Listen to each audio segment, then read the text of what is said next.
Hello guys, দেখো বাজার থেকে আজকে ইলিশ মাছ কিনে নিয়ে এসেছি ডিমওয়ালা। পেটে প্রত্যেকটা ডিম আছে। আজকে একে পাতুরি বানাবো। ইলিশ মাছটাকে কেমনভাবে পাতুরি বানাতে হয় আজকে তোমাদের ফুল রেসিপি আমি দেখাবো। মাছটাকে ম্যারিনেট করা হয়ে গিয়েছে। এখন মশলাটাকে তৈরি করে নেব। ফার্স্টে তোমার দেবো দই,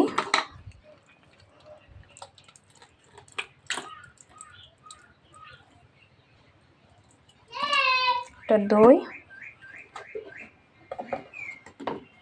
তারপর তোমার দেবো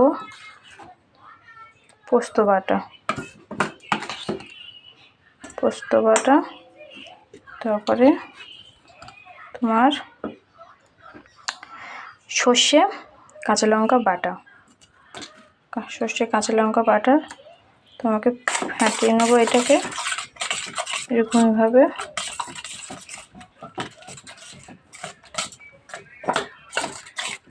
ফাটিয়ে নিয়ে তারপর তোমাকে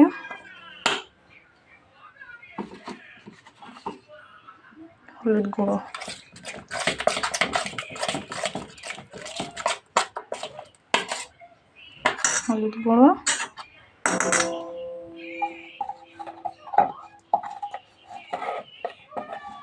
তারপরে একটু ঝালের গুঁড়ো,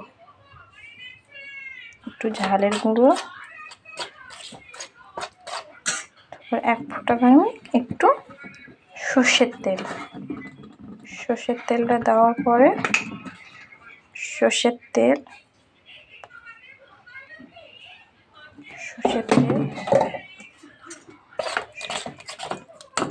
তেলটা এরকম দিয়ে সবটা ঘেঁটে নেবো।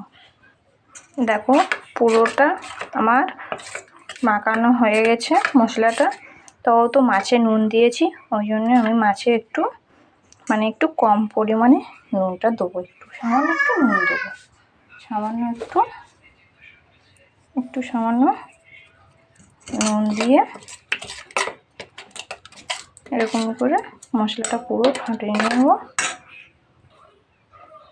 দেখো মাছটার উপরে পুরো একদম এইটা দিয়ে দেবো।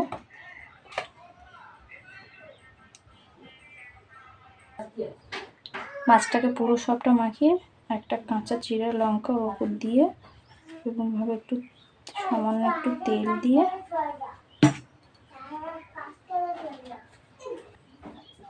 এরকমভাবে মুড়ে